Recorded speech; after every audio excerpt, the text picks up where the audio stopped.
Today on an all-new Dr. Phil, inside a religious reform school. Every day I was paddled. The girls are lying. What really went on? The food came in a box, and it said on the side, bird feed. I dropped down to 88 pounds. You weren't allowed to speak for 30 weeks. I was on sentence restriction. These are allegations that the school adamantly denies. Now, the son of the founder speaks out. It's time for the truth to be told. Today's going to be a changing day in your life. You've never had anybody working harder to bring you to the threshold of change than right now.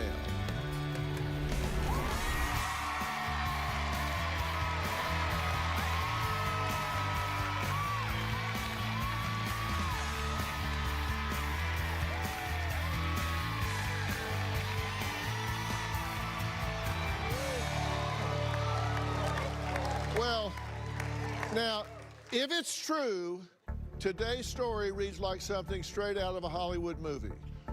The pitch? A Christian reform boarding school for teenage girls.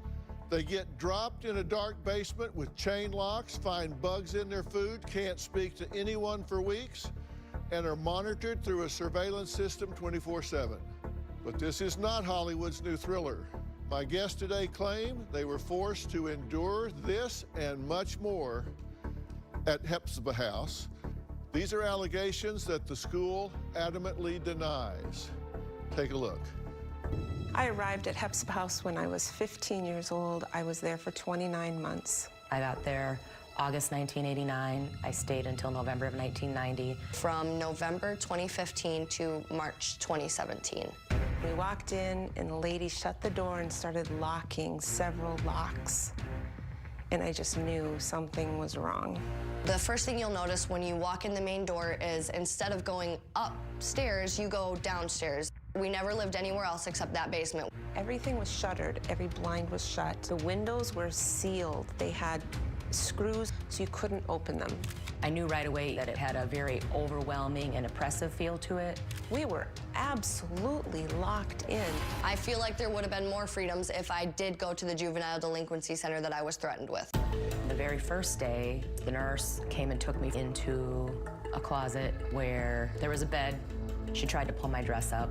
I protested. She pulled my dress up anyways, and then this guy did a forced pelvic exam. I do know that it was all done against my will. You couldn't go to the bathroom alone. There were times that girls would have to wake up in the middle of the night to use the bathroom. A staff member would have a rollaway bed that they would sleep on right next to the bathroom. They were assigned times only to use the restroom. The girls that couldn't hold it and would wet their beds, they would really just be made a spectacle of. They would have to wear diapers.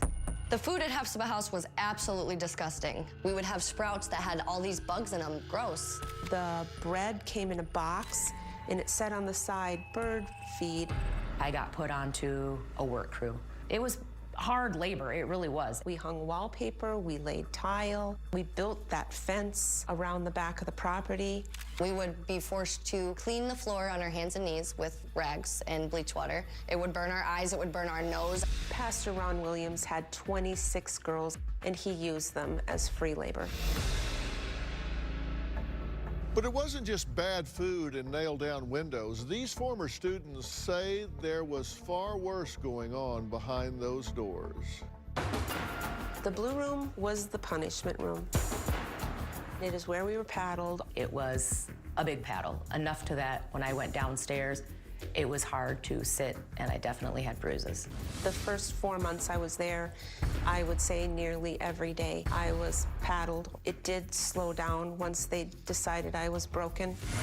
A paddling would entail a girl laying on her stomach on the floor. A full-grown woman would straddle your legs, and a full-grown woman would sit on your back and hold your arms up, your face smashed into the carpet. The amount of times you were hit was dependent on what you'd done wrong. Sometimes it was 3, 7, 10. Usually after 10, they would stop and they'd get you up and they would pray and talk and yell at you. And then if they didn't think your attitude was changed, you went back down on the floor. You could end up having 30, 40 or more swats over a period of a couple hours. Well, I'm glad you guys are here, and I know you want to talk about this because you don't want this happening to other people, right? That's right. So you want to shed a light on this. And I'll tell you, we reached out to Pastor Ron Williams, the founder and director of Hephzibah House in Indiana, and he respectfully declined the opportunity to participate today. He also adamantly denies that there's any abuse in this boarding school. He says that for 48 years, the ministry has received troubled teen girls from their custodial parents. And he says while some of their past students are now in full-time Christian service and are godly wives and mothers, others have gone back to their old way of life. So he says it works for some, doesn't work for others, but he denies any abuse whatsoever. Susan, what's really going on there? What's really going on there is it's a lockdown facility where these girls are broken. That is his goal. That is his stated goal in written material, in his sermons. The goal is to break the will. What kind of teen were you before you went? Were you rebellious? Were you... I actually wasn't rebellious, but I did run away from home. Well, that sounds kind of rebellious. Yes. But then when you got to this facility, did that seem worse than where you came from? Oh, yes, I agreed to go to Hephzibah House. It was painted to me as being, you know, a lovely place for healing where I would get personal one-on-one counseling with professional who specialized in child sexual abuse. And you said when you were there at 30 weeks, for example, in total time, you weren't allowed to speak. Absolutely. And why were you not allowed to speak? I was constantly on sentence restriction because it's not very easy to break my will. Well, how was that achieved? How did they keep you from talking for 30 weeks? Sentence restriction, it's given weekly. That's where you are given, you have to write a Bible passage. So let's say 12, 13 verses 500 times. While you're on sentence restriction, you are not allowed to communicate with the girls you're around. You are only allowed to do necessary talking to the staff, such as, may I use the restroom? There was no communication. So other than that, no chit-chat. You can't talk at dinner, you can't talk to somebody in the hallway or in the bedrooms or anything like that? Nope, and if you were caught trying to communicate, like if you made eye contact with somebody from in a mirror, you would not be able to look in the mirror, and sometimes if they thought you were gonna communicate, you would have to look right at a wall. I recognize that sometimes if you've got like wild, out of control, defiant, rebellious, screw authority, I'll do what I want, sometimes you have to be rigid in restriction and structure. I'm not saying abusive. There's two very different things. But I'm curious what kind of young girls they were dealing with. What was your situation? I was in a fundamentalist home already, so by mainstream standards, I was a pretty good kid, but I did rebel against my parents' rules, which was not listening to the radio, not watching television, not wearing pants. So and rebel how? I would sneak and listen to the radio, and if I had a friend that I could go to that wasn't part of the church and they had a television, I would watch it, or if I thought So you would listen to the radio, you devil child. Right, right. We told the pastor that there were allegations that this was a prison-like condition. And here's what he said. We said it was like a dark basement and only outside occasionally, 12-foot fence like a prison around. And his response was, the girls live in a ground-level walkout basement, which has many windows looking out to a large yard. Sunlight comes in every day. The outside recreation area is large, includes a volleyball net, fire pit where the girls enjoy songs, fellowship on warm summer evenings, roasting marshmallows and singing songs together. The area also includes a large garden for raising vegetables, beautiful flowers, as well as a picnic area where meals and other outdoor activities are enjoyed in good weather. They also enjoy ministry animals such as dogs, rabbits, kittens, and even farm animal or two. The girls are outside 5 days a week in nice weather on weekends as well. They walk every day after school around the track, or if it's raining, they do a Leslie Sansone walking program. They walk in a gerbil trail around that little fence. How many times do you think, Kaylee? I can't say specifically how many times. It was during Bible memory, so we would be, until the staff thought that we had gone around the track and recited the Bible verses that we were learning, because we were required for our star charts to say scriptures as part of our grading system. So they would help us memorize by walking around the trail. I would say probably 12 times seems about right, but I can't be sure. Because this sounds like Mary Poppins, like you're walking around with umbrellas. These are rarities. This is not a common occurrence that we get to enjoy. Okay. There was a volleyball net. There were moments. There was a fire pit, but we got to enjoy them rarely. Right. I think sometimes it was easy for them to control. There was like 36 girls when I was there. So it was easy for them to have us in one spot so that they could, you know, keep an eye on all of us. And also they did film those as promotional videos that they would send to the board members. So it felt very much like a staged event. All right. Well, Mary is joining us via Polycom. She was sent there when she was 16 years old. She claims psychologically it was absolute hell. So, Mary, thank you for joining us. You've been listening to what these three have had to say. You don't sign off on these videos of sunlight and volleyball nets and this being a wonderful place to be. What was your experience? Well, when I was there, they had the camera out any time that they could if we were having a fun time. And these times were scripted times. We would be reading the Bible. I would get demerits if I didn't smile because I didn't want to smile. And you said you had severe infections and breathing problems at the time, but you just didn't get any medical care. Yeah, well, there's a couple things. I got an ear infection a couple weeks after I got there. There was like little fevers and stuff that had been starting to build over the last weeks before that. And when I pulled my hand away from my ear, I felt and heard like this pop, and all of a sudden liquid and pus started pouring down my face. It was on my hand. I was horrified. And unfortunately, the first thing that I could think, because of how scared I was of these people, was, I hope I don't get in trouble. We asked about medical care, and here's what was said. If a girl needs medical attention, she is given it without a problem. If a physician is needed, they are taken to a doctor or the hospital, and you're saying that's just not true. Absolutely not.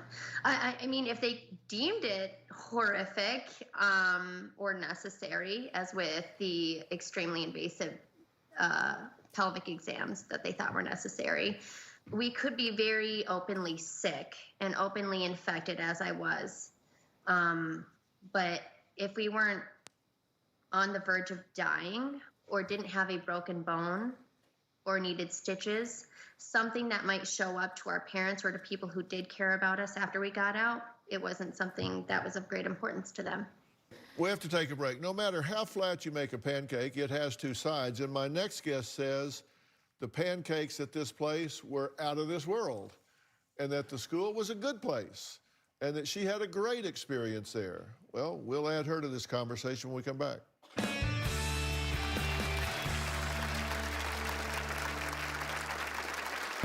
I never experienced any abuse in the house, and I don't believe anybody else did either. They weren't beat. There's a difference between a beating and a spanking. The girls who are speaking out against Hephzibah House in a negative light are lying. And later, In 4 months, I dropped down to 88 pounds. My hair was falling out. My fingernails were dipped and thin. My teeth were pitted. I was starving. We were allowed to have one 10-minute phone call a month with our parents. Staff would sit right next to you. Their finger was right there on the receiver. It is just like being in jail. We did get to have visits with our parents. During the visit, you're warned ahead of time. You can't talk about TV, about music, you can't complain about anything, you can't ask to go home.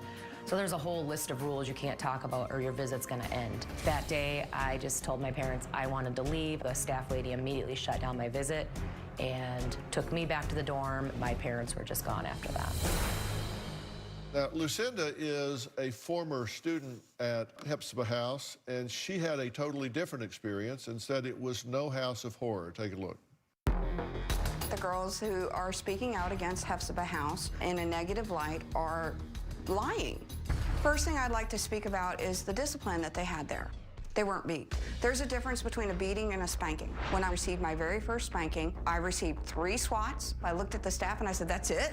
That's a spanking? I never experienced any abuse in the house, and I don't believe anybody else did either. For them to say they never had bathroom breaks is not true. We had bathroom breaks every hour to 2 hours. We had girls that would pee in the couches. They had to wear a diaper. If you were defiant and disobeyed the rules, there were consequences. The biggest complaints the girls have about is, oh, I had back-breaking chores.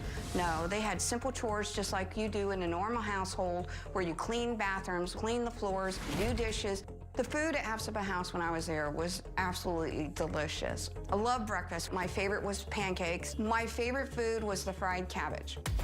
A lot of the girls that came in were actually girls that should have probably gone to juvie. These girls were lawbreakers. When my mom showed up, she was like, I'm bringing you home. I was torn because I loved being at Hephzibah House, but I wanted to graduate and go to college. I received 2 master's degrees. I work with families that have been traumatized by the system and these children who have been truly abused. With my personal experience as well as my professional experience, I can tell you Hephzibah House is not the house of horrors that these girls make it out to be. Lucinda, do you disagree on most or everything that's been said here so far? I do. How can it be so different? I know everybody can have a different experience of the same circumstance. Even if you didn't have their experience, if it was going on, you had to be aware. So you're saying that none of this happened? I wasn't there when Susan, or I don't know who this lady is. I was there when Gabby was there. But I saw the behaviors of the girls. You've got to understand, I came from a very abusive background, grew up in foster care myself, and I was used to other different group homes. And so their perspective and my perspective, I believe, is a little bit different. But I also... Well, that may be because you're comparing it to some horridly abusive situations, right? Right. So it's a matter of degree. Right. And I actually help kids today that are in the system in group homes. I've shut down foster homes. I shut down abusive group homes. So, I mean, this is what I do for a living. So if at any point in time I ever thought Hephzibah House was an abusive place, I would have immediately tried to shut it down. Right. And when these guys have talked about food that they were forced to eat, watered down powdered milk, and the pastor says powdered milk was made according to package directions. It has been years since we used powdered milk. We now use store-bought milk. They said they saw bread that was labeled bird food, not for humans, sloppy joes with rice and no meat. They says, we're not sure what they're talking about here, but we often purchase bulk grains, such as barley, oats, etc., to serve as hot cereals, and that they said oftentimes you were forced to eat rotten lettuce or things of that nature, right? Absolutely spoiled. They say years ago we often donated large quantities of produce that needed sorted through. The bad lettuce would be thrown and the good lettuce was eaten. Sometimes large salads were served for several days, but they were chef salads with hard-boiled eggs, meat, beans for protein, etc.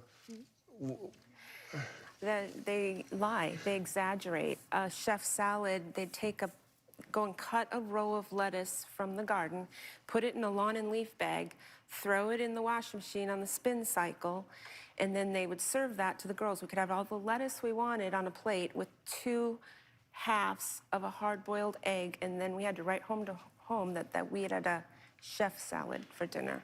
Well, my chef salad had everything from broccoli, cauliflower, celery, everything else on it, and meat, eggs, all of that. I mean, it had sprouts. It was a pretty good-sized salad. I was there with Lucinda, and clearly we see things, you know, from a different perspective.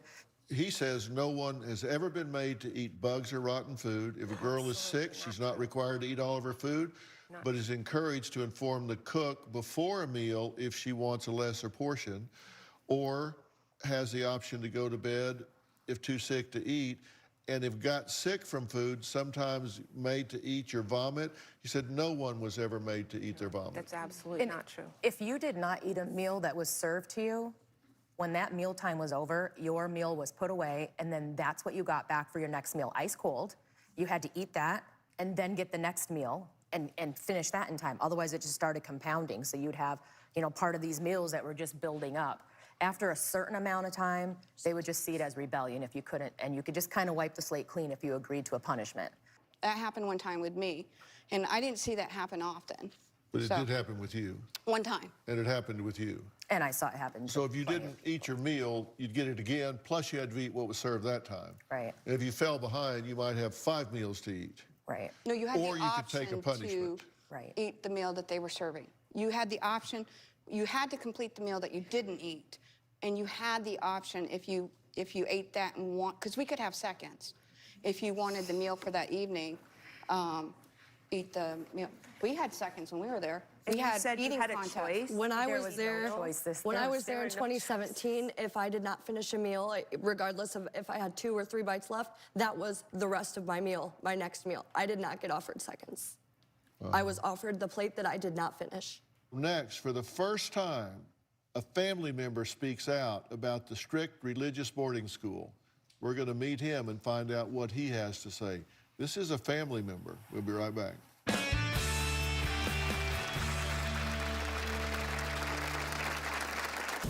Do not send your daughter to Hephzibah House. It's not utopia.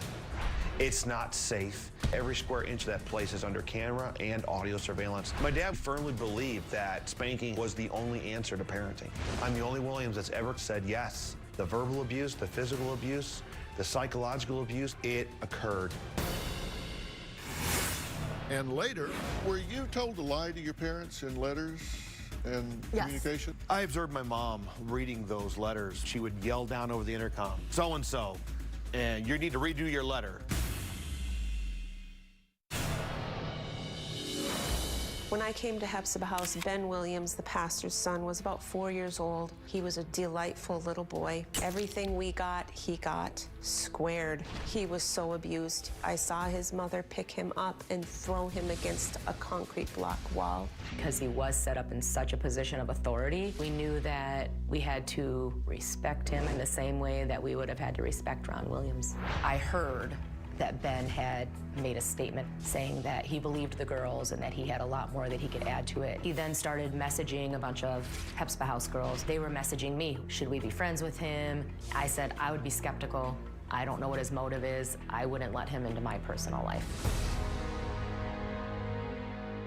Pastor Ronald Williams and his late wife, Patty, founded Hephzibah House in 1971, a Christian boarding school for teen girls. They had 9 children of their own. Ben is one of the 9. Pastor Williams continues to run the school alongside his children. Now, Pastor Williams respectfully declined to participate today, but his son is here, and this is what he had to say about growing up at the Reform School. I'm the only Williams that's ever said yes. The verbal abuse, the physical abuse, the psychological abuse, it occurred. It is very much like a jail. Every square inch of that place is under camera and audio surveillance. I was like 16, and they were checking in a Laotian girl that couldn't speak English. This girl was screaming. I remember my dad got mad, and she was given a hard spanking right there in the dorm. She hadn't even been checked in yet. Well, I never forgot the fear in that girl's eyes. That was normal for me. It's what I thought was right. I look back now and realize that was abuse. My #1 memory as a child is being spanked. My dad firmly believed that spanking hard and spanking heavily was the only answer to parenting. My mom would quote scripture, "Children, obey your parents in the Lord." I remember laying in my bed crying and whispering under my breath, "I hate her, she's a bitch." My mom died about 9 years ago. I love my mom, but I don't miss her. I'm coming out because it's time for the truth to be told. As a Williams child, if I was asked right now by a parent that was thinking about sending their daughter to Hephzibah House, I would beg, I would plead, do not send your daughter to Hephzibah House. It's not utopia. It's not safe, and it will cause great emotional, psychological, and spiritual harm that will take them years to recover. Ben, thank you for being here. You're welcome, sir. You know some of these women, some better than others, but you know all of these folks, right? Yes, sir, I do. What do you have to say to them seeing them now outside of the school environment? I used to look at these ladies as the enemy because they had come out against my father. And I'm so thankful that my eyes have been opened, and I've frankly been deprogrammed to look at these ladies as human beings, as hearts, and they're not the enemy. And I've been able to look at these ladies and just tell them how sorry I am. Gabby, I remember as a teenager, as a teenage boy, 14 years old, I had a God complex. Walked around with my jingling keys, and I'm so sorry. And I've grown to love you, ladies. We love you. And I am so proud of you that you've stood up and said this is wrong. And I'm very proud of you.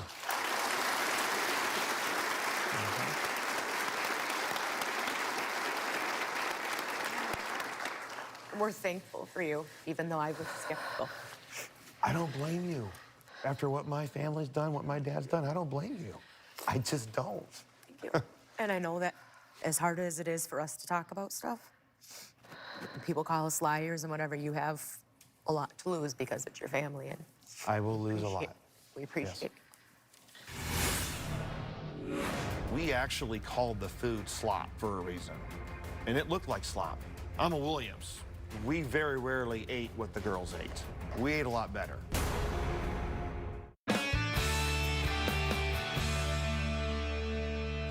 What's the main thing that's caused you to speak out now instead of 5 years ago or 5 years down the road? Why now? I've asked myself that a lot, Dr. Phil. I watched some shows about and started reading up on what the ladies were saying. And when I did, memories, Dr. Phil, that I have blocked out of my heart for 20 years suddenly flooded me this year. Literally overwhelmingly flooded me. And I had stuff that I had forgotten come back so heavy that I actually became suicidal this summer. It overwhelmed my brain. Were you part of the system? I was one of the ones abused, but I never abused. Now, I would say verbally I did. Verbally I did. Because I didn't look at these girls as equals. I looked at them as underlings, as the rebels, the girls. We always called them the girls. I don't know, we kind of connected when we were there. We did, I remember you. Yeah, you and I all the time, we were talking about flying planes. I actually, 19 hours from getting my pilot's license because of the conversations we had there. Really? Yeah. There are obviously some good, but I don't remember a lot of that, and I hate that. And you said that most of your memories from growing up are being spanked and yelled at. Unfortunately, yes, that is literally my #1 memory. And how do you explain her saying, oh no, these were great salads and wonderful environment and everything was... Okay, Dr. Phil, I'm gonna preface this by the one thing that Hephzibah House was very good at was getting good pictures and good videos. In fact, I was one of the ones that took literally thousands and thousands and thousands of pictures as a teenage boy. As one of my jobs was to constantly get good shots of the ladies. And they ladies knew this because they were looking for good shots for the newsletter and for things. They have a very large database of pictures and videos over the years, a significant database. They always, on special occasions, such as a birthday party or a holiday, they actually had pretty extravagant meals. But overall, through the day-to-day, especially through my teen years and younger years, there was many times we actually called the food slop for a reason. And it looked like slop. Now, I'm a Williams. We very rarely ate what the girls ate. We ate a lot better. Your dad says the dormitory was equipped with triple bunks. Currently, there are 23 beds. never had more than 30 students, and the rooms are spacious, colorful, and although the student residence is not a home, we try to make it as cheerful and comfortable as possible. Frequently change seasonal decorations to add to the enjoyable atmosphere. That is true. I'll give him that. That is true. But you've got to realize this is, and you did a great job showing that drone image or satellite image. You got to realize that yard is actually not that big, and it's a fenced-in yard. So the girls' view of the world is Brown. Is that Brown fence. Brown fence. That is their view. And you think about some of these ladies that were there for, you know, some of you got out early. You got out early. On my some of these girls birthday. were there for 2, 3, 4, and 5 years. Can you imagine being locked in a basement for 5 years? And that was changing a wreath or putting up a snowman or something does not take away the oppressive atmosphere that we were in. It's sunlight coming in, looking out at the it doesn't change that. those uniforms were the punishment, and everybody in the church knew that that girl was being punished. It was humiliation. Yes, absolutely. When I talk to Pastor Williams and I ask him, why don't you confront these girls? Why don't you sue these girls for slander and defamation? He goes, Lucinda, I love these girls. All I can do is pray for them. He goes, I'm sorry they feel that way, but we have never abused a child. We would not do that. He says, I would be there for them to help them if they need help. Did they receive education? They have their own, they use a Christian education called ACE. But they, I to this day have struggles with my own because I went to school there, and no one there is actually professionally trained and really knows how to help you if you have struggles. No. Right. At all. There's no I teacher. did There's no graduate, real teachers. and I did graduate from Hephzibah House, and my diploma, which I did get extra credits at Hephzibah House, so I graduated with a college preparatory diploma, and it is not recognized in the state of Michigan. I have to go to the colleges and show them my diploma, and I've had colleges reject me because this education is not sufficient. Yeah. I look at the clothing as certainly conservative, but he says the only girls dressing like Amish girls were Amish girls that were sent by Amish parents. There was, you could wear the head covering if you chose to. Correct. Yeah, they didn't force They that. taught it was good to wear it. Yeah. And those red outfits, those are the uniforms. Sentence uniforms. And Sentence uniform? That's what we had to wear in front of the church, so the whole church would know that we were in trouble. she is exactly correct. That's been that way for years. Well, they don't do that now. Yes, they do. No, they don't. Yes, they do. If they did, they just changed she that. just left. I They just literally, if they graduated. did, they just changed that. So the girls that were in trouble, that was they were not allowed to, the only time they wore the nicer dresses was on Sundays or their midweek service. And those uniforms that they had to wear that were designed back in the 70s and early 80s were the punishment. And everybody in the church knew that that girl was being punished. This blue jumper, you look like you were in little carols where you were studying. You wore that to class or to church or whatever. We just wore it to church when we were in trouble. We didn't have to It was dress like that. humiliation. Yes, absolutely. Okay, 100%. and your father says for many years we had a school uniform that was a blue jumper with a red shirt to match. These had been discontinued within the last 8 years. They were worn for school every day and to church if a student had been in trouble during the week. It was never intended to humiliate the girl, but to help her see that there were consequences for wrong behavior. I cry bull. Me too. It was definitely to humiliate the girl. Why else would the church members that had nothing to do with our school or what we were doing in the basement need to know that we were separated from the other girls by wearing uniforms? All right, Ben says his parents believed in very strict discipline. He claims he got spanked so badly he still has scars. We'll talk about that from the girls' perspective next. Plus, why does Lucinda say she's afraid of retaliation from the women speaking out? We'll talk about that next.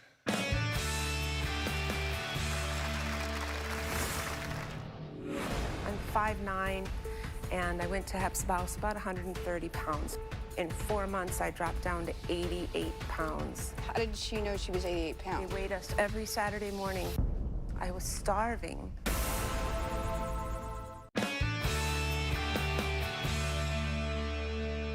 Well, the pastor says in this school the girls were never starved. He said 25 years ago, if a girl refused to do her chores, then she in fact only received a protein drink, but that was not common, and it has been discontinued for many years, and that the girls did receive education. And in most cases, high school accreditation is not required for college, and so it was not an issue. It was the ACE curriculum, and so they were able to move on, and they were not taught that all they had to do was get married and have kids, that in fact they were taught to be productive, responsible members of society, and they were encouraged to follow the counsel of their parents. And they were not taught to fear the outside world.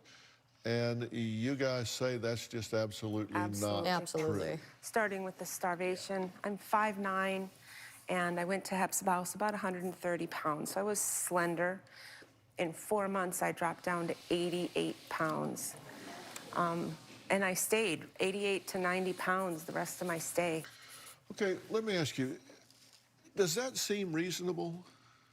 No. How does someone, if they're being properly, if you know, you do the work that you do, and we know that if you look at the fitness of a custodial parent, someone that's in charge of a child, if you look at 10 basic criteria, one is that they provide for the child food, shelter, nurturance, safety, medical care, all the things that go into determining if someone is an adequate foster parent or custodial parent of any sort. And here you have someone that is so undernourished that they drop down to 88 pounds. How does that jive with Well, my question would have to be, Dr. Phil, is how did she know she was 88 They pounds? weighed us every Saturday morning, and we marked our weight in the hallway above the BM chart. My hair was falling out. My fingernails were dipped and thin. That's how she My did. teeth were pitted. I was starving. I wasn't there when she was there, so I couldn't vouch But does for that her. concern you to hear that? As a foster care worker, Yes, I would be concerned, and I would investigate it if that was the case. Robin and I are national spokespersons for CASA, so we're in this system as well. Right. And if I heard that, and I've done many a home study alongside an MS. I've caught Susan in lies, so I would have to see the actual documentation and stuff like that in Look at the order pictures, to Lucinda. verify what she's saying to be accurate and true. So My arms were this big. I mean, she claims that they put hormones in the milk and you know, It they is odd they that drug almost all of the girls people. stopped their period while they were at boarding school. That does sound like someone That was who another had. issue. that was every girl when That's I very They was were there. often given Stopped raspberry menstruating. tea. I remember that they were given raspberry tea to help them because it was a common occurrence for the girls to stop having their cycles. I didn't have a cycle for 29 months, and I didn't had to have go one. through fertility treatments to have my children. It is ridiculous that you're justifying pinning someone to the floor with a chair and 4 people getting around on their arms and legs and then beating them with a board. Clearly, you don't believe in spanking. Oh, hell no. Okay. We're out of time for today, but stay tuned for tomorrow when a former Hephzibah House staff member describes what she witnessed inside the walls of this all-girls school. Tomorrow on an all-new Dr. Phil. The girls were paddled every day. Former Hephzibah House students speak out about spanking punishments. You're laid face down and somebody hold your arms and legs. A big heavy chair placed over your head. To protect the girls from getting hurt. That's okay with you. They explained to me in detail why they did what they You did. have 2 master's degrees in psychology, and because someone tells you that's why they're doing it, then you just assume that's why they're doing it? Well, clearly you don't believe in spanking. Oh, hell no. That's tomorrow. You do not want to miss that. I want to thank all of my guests today. For more information about today's show, log on to drphil.com. You can also follow me on Facebook, Instagram, and Twitter. I really do read your comments. Here's a tweet from Bryce. Says, my girlfriend got me hooked on Dr. Phil. Well, Bryce, your girlfriend is a wise woman.